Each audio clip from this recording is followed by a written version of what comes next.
Welcome to Chandu RK news. ముందుగా bulletin లో headlines. Kartika Pournami సందర్భంగా కృష్ణానది తీరాన పవిత్ర స్నానాలను ఆచరించిన భక్తులు. అమ్మవారి దర్శనానికి పోటెత్తిన భక్తులు. ఘనంగా వ్యవసాయ శాఖ మంత్రి తుమ్మల నాగేశ్వరరావు జన్మదిన వేడుకలు. ఆలయాల్లో ప్రత్యేక పూజలు, అన్నదానాలు నిర్వహించిన తుమ్మల అభిమానులు. కల్తీ వాటర్ బాటిల్స్ తయారీ సంస్థను సీజ్ చేసిన ఈస్ట్ టాస్క్ ఫోర్స్ పోలీసులు. వివిధ పేర్లతో కల్తీ వాటర్ బాటిల్స్ తయారు చేసి యథేచ్ఛగా అమ్ముకుంటున్న సంస్థ. శివనామ స్మరణంతో మారుమోగుతున్న కీసరగుట్ట. క్యూ లైన్ లో బారులు తీరిన భక్తులు. కార్తీక పుణ్య స్నానాలతో విజయవాడ కృష్ణా తీరం కిటకిటలాడుతుంది. కార్తీక శుక్రవారం కావడంతో దుర్గగుడికి భక్తులు భవానీలు పోటెత్తారు. కార్తీక దీపాలు వెలిగించి పూజలు చేస్తున్నారు మహిళలు.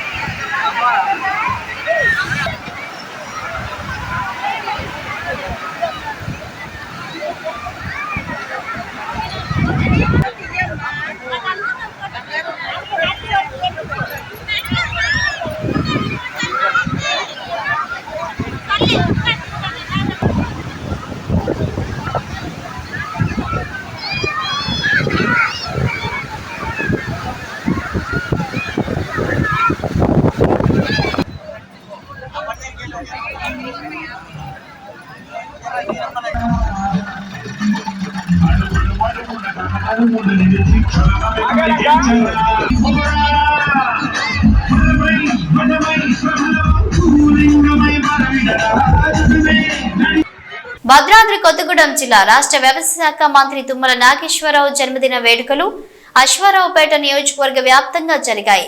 ఆలయాల్లో ప్రత్యేక పూజలు, అన్నదానాలు నిర్వహిస్తున్నారు తుమ్మల అభిమానులు.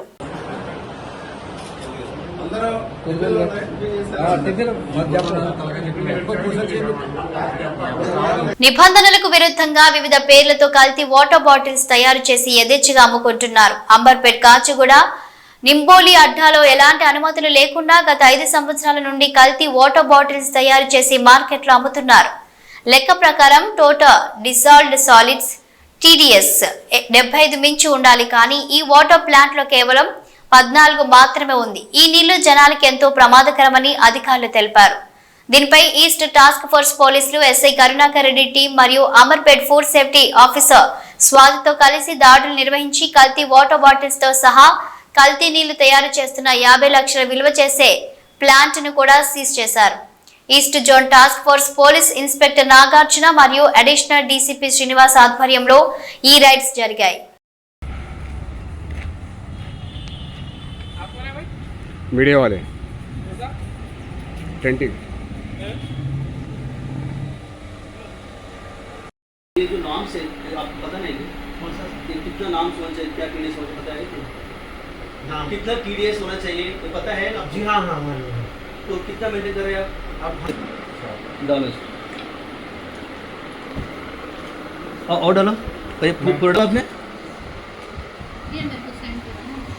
ओके मैम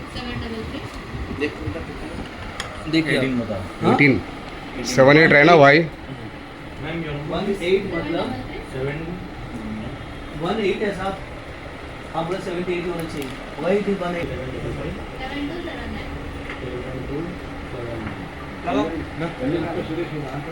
మేడ్చల్ ప్రముఖ పుణ్యక్షేత్రం శ్రీ కేసరిగిరి శ్రీ రామలింగేశ్వర భ్రమరాంబిక సమేత కొలువైన కీసరగుట్టలో కార్తీక పౌర్ణమి సందర్భంగా తెల్లవారుజాము నుండి భక్తులు బారులు తీరారు. కార్తీక మాసంలో అత్యంత ముఖ్యమైన కార్తీక పౌర్ణమి రోజు సందర్భంగా స్వామివారికి ఆలయంలో ప్రత్యేక పూజలు, అభిషేకాలు నిర్వహిస్తున్నారు. తెల్లవారుజాము నుండి దీపారాధన చేస్తూ మహిళలు మొక్కులు చెల్లించుకుంటున్నారు. భక్తులు క్యూ లైన్ లో బారులు తీరారు.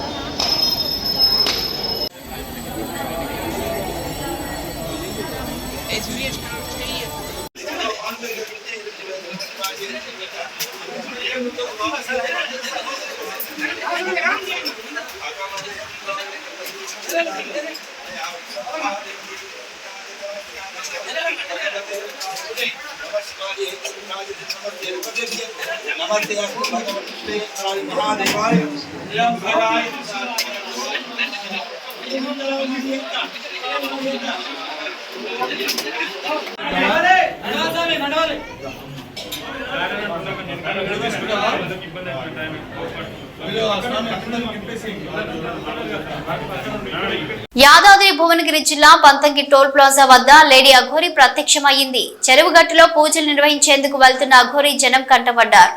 టోల్ ప్లాజా వద్ద అఘోరిని చూసిన ప్రజలు ఆమె వద్ద ఆశీర్వాదం తీసుకున్నారు.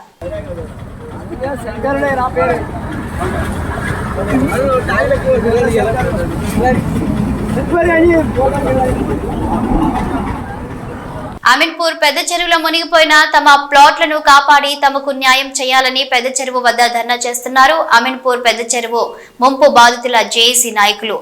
ధర్నా 5వ రోజులో భాగంగా అమీన్పూర్ మున్సిపల్ అధికారులను కలిసి వినతి పత్రం అందజేశారు. ఈ సందర్భంగా చిరునామా సత్యనారాయణ మాట్లాడుతూ 1984 అమీన్పూర్ లో దాదాపు 5,000 మంది కూడబెట్టిన డబ్బులతో ప్లాట్లు కొన్నారు. అయితే అప్పుడు అమీన్పూర్ పెద్ద చెరువు 93 ఎకరాల్లో ఉండేదని క్రమంగా స్థానిక నాయకులు అమీన్పూర్ పెద్ద చెరువు తూములను మూసివేసి నీరు బయటకు వెళ్లకుండా చేసి చెరువు దాదాపు 463 ఎకరాలకు విస్తరింపచేశారని, తమ ప్లాట్లు అందులో మునిగిపోయాయని వారు ఆందోళన వ్యక్తం చేశారు. గతంలో మంత్రులు పొంగులేటి శ్రీనివాసరెడ్డి, దామోదర రాజ నరసింహ, జిల్లా కలెక్టర్ వల్లూరి క్రాంతి తదితరులను కలిసి తమకు న్యాయం చేయాలని కోరామన్నారు. అందుకు వారు తప్పకుండా న్యాయం చేస్తామని హామీ ఇచ్చారని, కానీ ఇంతవరకు ఎలాంటి న్యాయం జరగలేదన్నారు. దీంతో ఈ నెల రోజుల పాటు నిరవధికంగా అమీన్పూర్ చెరువు కట్టపై తమకు న్యాయం జరిగే వరకు పోరాటం చేస్తామన్నారు. అమీన్పూర పెద్ద చెరువు ముంపు బాధితుల జేఏసీ చైర్మన్ చిరునామా సత్యనారాయణ పేరు. మా ప్లాట్లన్నీ కాడ చెరువు నీటిలో మునిగిపోయినాయి. 5,000 కుటుంబాల ఆస్తులు 20 లేఅవుట్లలోని ప్లాట్లన్నీ కాడ ఈ పెద్ద చెరువు మురుగునీటిలో నిండిపోయినాయి, మునిగిపోయి ఉన్నాయి. మా ఆస్తుల రక్షణ కోసం మేము న్యాయబద్ధంగా పోరాటం చేస్తున్నాము. ఇది ఎవరికీ వ్యతిరేకం కాదు. మా యొక్క ఆస్తులు మాకు రావాలి. ప్రభుత్వం వారు ఈ విషయంలో అండాదండాగా ఉండి మా ఆస్తులు మాకు రక్షణ పొందేలాగా మేము మా స్థలాల్లో ఇళ్ళు నిర్మించుకుని బ్యాంకు లోన్లు పొందేలాగా మీరందరూ కూడా, ప్రభుత్వం వారు అందరూ కూడా, అన్ని డిపార్ట్మెంట్ల వారు కూడా మాకు సహకరించి మా యొక్క ఈ క్లిష్టమైన సమస్య నుంచి మమ్మల్ని బయటపడేయాలని మేము సర్వదా కోరుకుంటున్నాము. ఈ పెద్ద చెరువు యొక్క విస్తీర్ణము గత నిజాం ప్రభుత్వం నుంచి కూడా 93 ఎకరాలు మాత్రమే. అన్ని రికార్డుల్లో, రెవెన్యూ రికార్డులో అండ్ ఇరిగేషన్ రికార్డులో, మున్సిపల్ రికార్డ్స్లో కూడా అదే ఉన్నది. ఆ రికార్డ్స్ ప్రకారము ఆ చెరువుని కట్టడి చేయమని మేము కోరుతున్నాము. ప్రస్తుతానికి ఈ చెరువు 465 ఎకరాల్లోని మా ప్లాట్లన్నింటినీ కూడా కబ్జా చేసింది. హైదరాబాద్ వ్యాప్తంగా చెరువులన్నీ కబ్జా అయిపోతున్న ఈ తరుణంలో 100 ఎకరాల చెరువు ఉంటే అక్కడ 50 ఎకరాలు 25 ఎకరాలు మిగిలిన ఈ తరుణంలో ఇక్కడ మాత్రం అండి. నేను అమీన్పూర్ పెద్ద చెరువు ముంపు బాధితుల జేఏసీ నుంచి మాట్లాడుతున్నాను. ఇవి 1984లో కొనుక్కోవడం జరిగిందండి. సుమారుగా మా 5,000 కుటుంబాలు, ఒక్కొక్కరు కూడా అప్పుడు 500 నుంచి 1,500 జీతాల మధ్యలో ఉన్నప్పుడే రూపాయి పోగు చేసుకొని కొనుక్కున్నామండి. ఈ కొనుక్కున్న ప్లాట్లు అన్నీ కూడా పంచాయతీ అప్రూవ్డ్, హుడా అప్రూవ్డ్, ఆ తర్వాత హెచ్ఎండి అప్రూవ్డ్ ప్లాట్స్ కూడా ఇందులో ఉన్నాయండి. సో అప్రూవ్డ్ ప్లాట్లలోనే మేము కొనుక్కున్నాము. రిజిస్ట్రేషన్ కూడా గవర్నమెంటే చేసింది. ఈవేళ 93 ఎకరాలుగా ఉన్నటువంటి చెరువుని 465 ఎకరాలకి వ్యర్థ జలాలతో నింపి ఈ చెరువు అంతా కూడా ఎఫ్టీఎల్ 465 ఎకరాలు అని చెప్పి చెప్పడం అనేది చాలా హాస్యాస్పదం. ఈ విషయంగా మేము రంగనాథ్ గారికి విన్నవించుకున్నప్పుడు ఆయన లేదు, ఎట్టి పరిస్థితుల్లో కూడా మేము కన్సర్న్ డిపార్ట్మెంట్ అన్నింటినీ పిలిపించి వాళ్ళతో పాటు మిమ్మల్ని కూడా పిలిచి ఖచ్చితంగా మీకు న్యాయం జరిగేలాగా చూస్తాము. ఎట్టి పరిస్థితుల్లో ఈ విషయాన్ని నేను సీఎం రేవంత్ రెడ్డి గారి దృష్టికి కూడా తీసుకెళ్తా ఉండడం జరిగింది. నా పేరు విజయ్ కుమార్ రెడ్డి. 1986 నుండి ఈ ప్లాట్లు వ్యవహారాలు ఇవన్నీ కూడా పంచాయతీ లేఅవుట్ ప్రకారంగా, ఉడా లేఅవుట్ ప్రకారంగా 2-3 లేఅవుట్లు అయినాయి. మొత్తం 20 లేఅవుట్లు వాళ్ళు. ఇందాక మా సోదరులందరూ అన్నట్టుగా పేద మధ్యతరగతి వాళ్ళు మాత్రమే మేము కొన్నాము. కానీ ఇక్కడ 93 ఎకరాల 15 గుంటల చెరువు అని చెప్పేసి నేను రైట్ ఇన్ఫర్మేషన్ యాక్ట్ కింద 2016లోనే తీసుకున్నాను. అప్పుడే 93 ఎకరాలను ఇవ్వడం జరిగింది. అటువంటి చెరువుల్లో ఇప్పుడు 465 ఎకరాలు అంటున్నారు. ప్రత్యేకించి ఇప్పుడు ఇందులో చెరువులో కనీసం అంటే కొన్ని వందల పోల్లు ఉన్నాయి. మరి చెరువు నీటిలో కరెంటు పోల్లు ఎలా వేశారు? నీళ్లు ఉండగా తవ్వి ఎలా వేసి ఉంటారు? అది ఒకసారి మీరందరూ కూడా మీడియా మిత్రులు కూడా ఆలోచన చేయండి. ఈ విషయంగా ఇది కల్పితంగా చేసినటువంటి విషయం అని చెప్పి అర్థమవుతుంది. సామాన్యులకి ఎలా అర్థమవుతుందండి ఈ విధంగా 93 కాస్త 465 అవుతుంది అని చెప్పేసి. అలాగే ఈ మురుగునీరు ఇష్యూ అంతా కూడా దీన్ని ఎస్టీపీలు పెట్టి చేద్దామంటున్నారు. ఆ కార్యక్రమం కూడా ఇక్కడ ఎస్టీపీలు పెట్టేసేస్తే ఆ మురుగు కంపు విపరీతంగా ఉంటుంది కాబట్టి దాన్ని కొంత మార్పులు చేసిందనేసి పైప్ లైన్ ద్వారా కిందకి తీసుకెళ్ళి ఎక్కడైతే నదుల్లో కలుస్తుందో అక్కడ పెట్టి అక్కడ ట్రీట్మెంట్ ఇచ్చిందనేసి శుద్ధి జలాలు కిందకు వదిలితే బాగుంటుంది అనేది మా జేఏసీ తరఫున కోరుకుంటున్నాము. ఈ విషయంగా మాకు అటు సీఎం రేవంత్ రెడ్డి గారు, ఇటు హైడ్రా కమిషనర్ రంగనాథ్ గారు తప్పకుండా న్యాయం చేస్తారు అని చెప్పేసిందనేసి వారి మీద మస్తు ఆశలు పెట్టుకొని ఉన్నామండి మేము. వారే మాకు శరణ్యం. మీరందరూ కూడా వారి దృష్టికి తీసుకెళ్తారని కోరుకుంటున్నాం. వికారాబాద్ జిల్లా అనంతగిరి కొండల్లో వెలిసిన శ్రీ అనంత పద్మనాభ జాతర నేడు కార్తీక పౌర్ణమి కావడంతో నేటి నుంచి అనంత పద్మనాభుడికి సాయంత్రం 6 గంటలకు స్వామివారి కళ్యాణం, రాత్రికి రథోత్సవం, భక్తులు పెద్ద ఎత్తున పాల్గొంటారు. ఎలాంటి అవాంఛనీయ సంఘటనలు జరగకుండా భారీ బందోబస్తు ఏర్పాటు చేస్తున్నామని వికారాబాద్ డీఎస్పీ ఎన్ శ్రీనివాసరెడ్డి తెలిపారు. ఈరోజు కార్తీక పౌర్ణమి సందర్భంగా అనంత పద్మనాభ స్వామి దేవాలయంలో భక్తులకు ఎలాంటి అసౌకర్యాలు కలగకుండా వికారాబాద్ పోలీసు తరఫున భారీ బందోబస్తు ఏర్పాటు చేయడం జరిగింది. సాయంత్రము రథోత్సవము, కళ్యాణాన్ని కూడా పోలీసు వారంతా కూడా సరిపడా బందోబస్తు అరేంజ్ చేసుకుని భక్తులకు ఎలాంటి అసౌకర్యం కలగకుండా బందోబస్తు నిర్వహించడం జరుగుతుంది. దీనికి భక్తులందరూ కూడా సహకరించి ఈ కార్యక్రమాన్ని విజయవంతం చేయాలని చెప్పి మనస్ఫూర్తిగా ఎవరైనా విఐపీలు వచ్చే. ఏలూరు జిల్లాలో ఆమెను పిల్లలు వదిలేశారు. భర్త ఆమెను వదిలేసిపోయాడు. తనకున్నదంతా తీసుకున్న బంధువులు ఆమెను అనాథన చేశారు. కానీ పోలీసులు మాత్రం ఆమెను హక్కున చేర్చుకొని వృద్ధాశ్రమానికి తరలించారు. దీంతో కాకి ఔదార్యాన్ని నగర ప్రజలు కొనియాడుతున్నారు. ఏలూరు నగరంలో గత కొన్ని రోజులుగా ఒంటరిగా ఓ మహిళ కొన్ని సంచులను పట్టుకుని తిరుగుతుంది. ఈ విషయం కాస్త జిల్లా ఎస్పీ ప్రతాప్ శివకిషోర్ వద్దకు చేరింది. వెంటనే జిల్లా ఎస్పీ ప్రతాప్ శివకిషోర్ 3వ పట్టణ సిఐ కోటేశ్వరరావుకు వృద్ధురాలని సంరక్షించాలని సూచించారు. దీంతో 3వ పట్టణ సిఐ కోటేశ్వరరావు ఆ మహిళను హక్కున చేర్చుకునేందుకు అభయ టీం సహకారాన్ని కోరారు. అభయ టీంకు చెందిన కానిస్టేబుల్ సహాయంతో ఆమెను ఏలూరు పత్తిపాద ప్రాంతంలో ఉన్న వృద్ధాశ్రమానికి తరలించారు. 3వ పట్టణ సిఐ కోటేశ్వరరావు తన సొంత ఖర్చులతో ఆమెకు కావలసిన తినుబండారాలను, నూతన వస్త్రాలను కొనుగోలు చేసి ఇచ్చారు. ఆమెను పతివ్రత వృద్ధాశ్రమ నిర్వాహకులకు అప్పగించారు.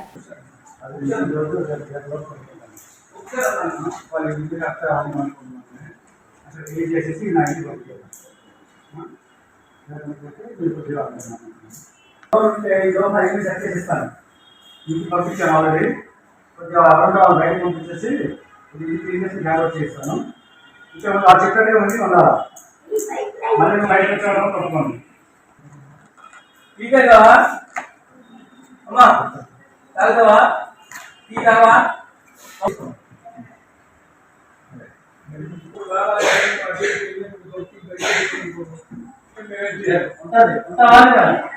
ఇది కావాల్సిన ఇల్లు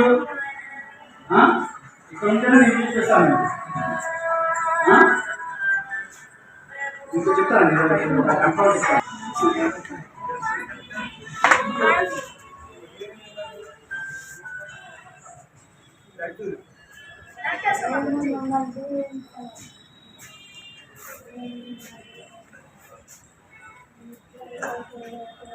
సంగారెడ్డిలో పవిత్రమైన కార్తీక పౌర్ణమి పర్వదినోత్సవాన్ని పురస్కరించుకుని అటవీ, పర్యావరణ, దేవాదాయ ధర్మదాయ శాఖ మంత్రి కొండా సురేఖ శుక్రవారం ఉదయం బ్రాహ్మీ ముహూర్తంలో ప్రత్యేక పూజా కార్యక్రమాల్లో పాల్గొన్నారు.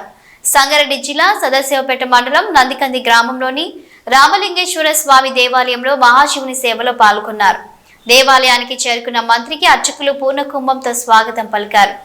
కార్తీక పౌర్ణమిని పురస్కరించుకుని మంత్రి సురేఖ అర్చకుల వేద మంత్రాల నడుమ రామలింగేశ్వర స్వామికి పంచామృత అభిషేకం, భస్మాభిషేకం నిర్వహించారు.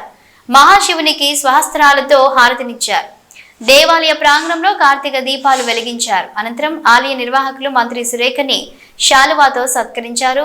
రామలింగేశ్వర స్వామి దేవస్థాన ఆలయ విశిష్టతను నిర్వాహకులు మంత్రి సురేఖకి వివరించారు. దేవాలయ అభివృద్ధికి దేవాదాయ శాఖ తరపున తన వంతు సహకారం అందిస్తామని మంత్రి సురేఖ నిర్వాహకులకు హామీ ఇచ్చారు.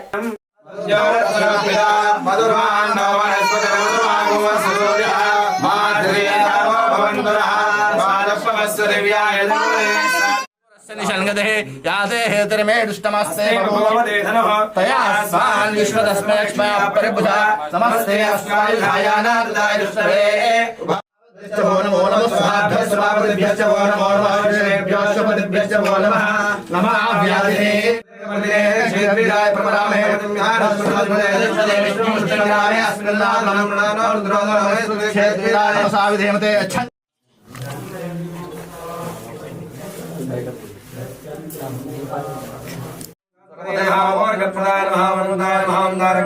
परमेश्वराय नमः श्रीरामलिंगेश्वराय नमः अष्टोत्तरनामार्चन पूजां समर्पयामि धूपम् देवरान्दुरा रामय्य शंकरा भवना सेविन्दमे जननाला शिवा देवरान्दुरा रामय्य सेविन्दमे जननाला शिवा देवरान्दुरा रामय्य शंकरा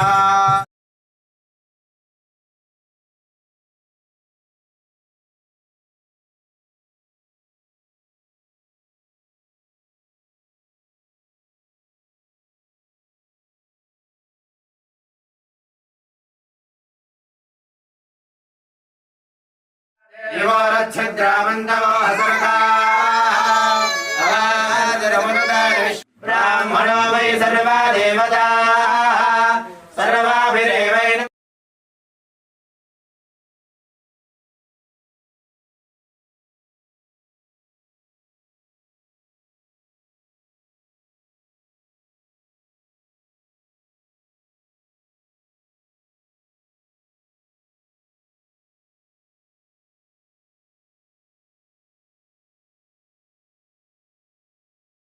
మేడ్చల్ సమగ్ర కుటుంబ సర్వే ఫారాలు రోడ్డు పాలయ్యాయి. జాతీయ రహదారి పొడవునా ఫారాలు దర్శనమిచ్చాయి. మేడ్చల్ మున్సిపాలిటీ పరిధిలోని అత్పల్లి దాటిన తర్వాత మేడ్చల్ నిజామాబాద్ దారిలో రేకులబావి చౌరస్తా నుంచి భారత్ పెట్రోల్ బంక్ వరకు 44వ జాతీయ రహదారి పొడవునా గురువారం సాయంత్రం పూరించని సమగ్ర కుటుంబ సర్వే ఫారాలు దర్శనమిచ్చాయి. ఈ విషయంపై సమాచారం అందుకున్న మేడ్చల్ మున్సిపాలిటీ కమిషనర్ నాగిరెడ్డి హుటాహుటిన సర్వే ఫారాలు పడిన చోటుకు సిబ్బందితో కలిసి వెళ్లారు. అన్ని ఫారాలను సేకరించి తన వాహనంలో కార్యాలయానికి తీసుకెళ్లారు. దేశానికి దిక్సూచి సామాజిక న్యాయం అంటూ అత్యంత ఆర్భాటంగా రాష్ట్ర ప్రభుత్వం ప్రారంభించిన సమగ్ర కుటుంబ సర్వే ఫారాలు రోడ్డుపై కనిపించడం స్థానికంగా చర్చనీయాంశంగా మారింది. ఈ విషయమైన కమిషన్ను వివరణ కోరగా జాతీయ రహదారి వెంట సమగ్ర కుటుంబ సర్వే పడి ఉన్నట్టు తనకు వచ్చిన సమాచారం మేరకు ఘటనా స్థలానికి వెళ్లి దరఖాస్తులను సేకరించామన్నారు. 1/2 కిలోమీటర్ మేరకు దరఖాస్తు ఫారాలు పడి ఉన్నాయని చెప్పారు.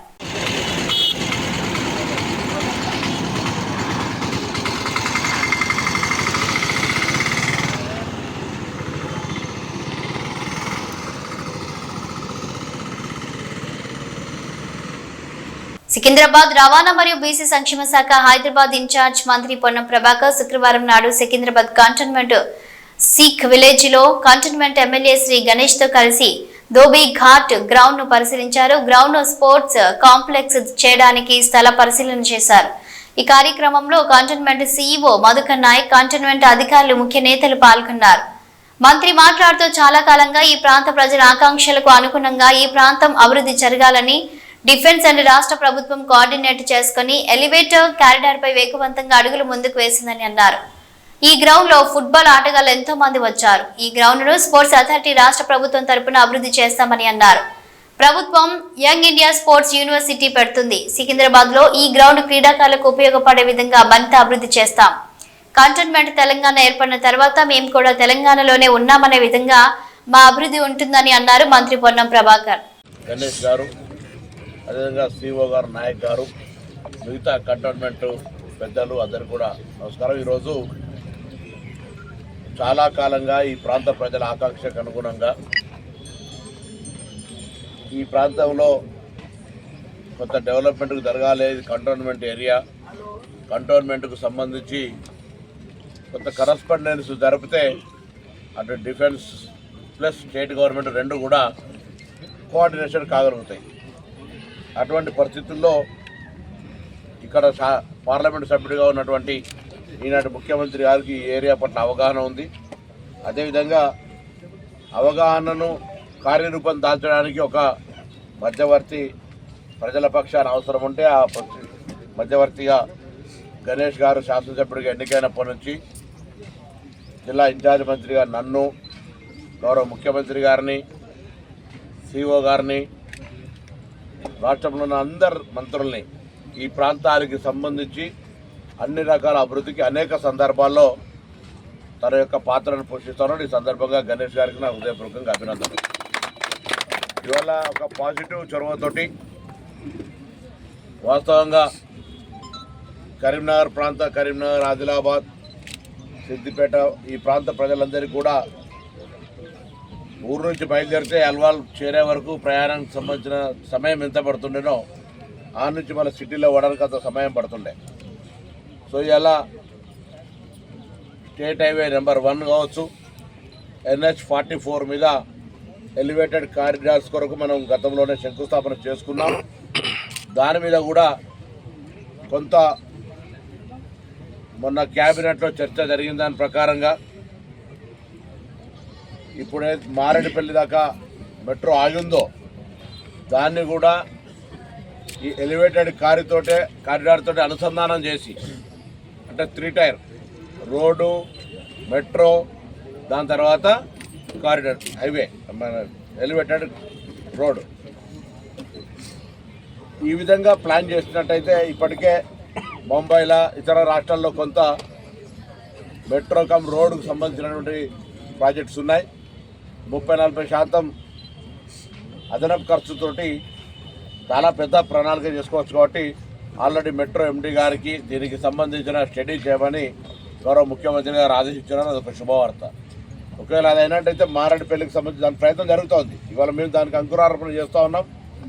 మారేడుపల్లి నుంచి అల్వాల్ పై వరకు కూడా సేమ్ ఎలివేటెడ్ కారిడార్ తోటి మెట్రో లింక్ అయి ఉన్నట్టయితే ఈ ప్రాంత ప్రజలందరూ కూడా చాలా ఎక్కువగా ఉపయోగపడేటువంటి అవకాశం ఉంటుంది. కాబట్టి ఉదాహరణకు సిటీ ఎంట్రన్స్లో వచ్చిన వాళ్ళు అక్కడ బండి పెట్టేస్తే మెట్రో ఎక్కితే సిటీలో సెంట్రల్ లాగా పోయి మళ్ళీ వచ్చి అవుట్కమ్లో ట్రాఫిక్ ప్రాబ్లం లేకుండా ఉండేటువంటి అవకాశం ఉంటుంది.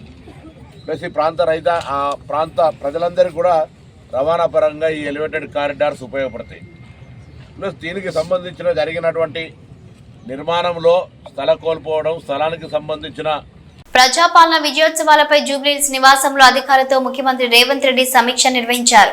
ఈ సమీక్షకు హాజరైన వారిలో ఉప ముఖ్యమంత్రి బట్టి విక్రమార్క, మంత్రి పొన్నం ప్రభాకర్, టీపీసీసీ అధ్యక్షుడు మహేష్ కుమార్ గౌడ్, ప్రభుత్వ సలహాదారులు కె కేశవరావు, వేం నరేందర్ రెడ్డి, శ్రీనివాసరాజు, మధు యాష్కి గౌడ్, ప్రభుత్వ ప్రధాన కార్యదర్శి శాంతి కుమారి, ఉన్నత అధికారులు ఉన్నారు. విజయవాడ నుండి భువన్గిరి మీదుగా హైదరాబాద్ బహదూర్పుర స్లాటర్ హౌస్ కు అక్రమంగా ఆవులను తరలిస్తున్న లారీని ఘట్కేసర్ పోలీసులు పట్టుకున్నారు. అత్యంత క్రూరమైన పరిస్థితులలో ఉన్న 39 ఆవులను, 34 ఎద్దులతో పాటు మొత్తం 73 పశువులను తాళ్లతో క్రూరంగా కట్టేసి స్లాటర్ హౌస్ కు డీసీఎం వాహనంలో తరలిస్తుండగా పట్టుకొని సదరు పశువులను ప్రభుత్వ గోశాలకు తరలించారు. కేసు నమోదు చేసి దర్యాప్తు చేస్తున్నామని ఘట్కేసర్ సిఐ పరశురామ్ తెలిపారు. ఇవి బులెటిన్ అప్డేట్స్. Keep watching.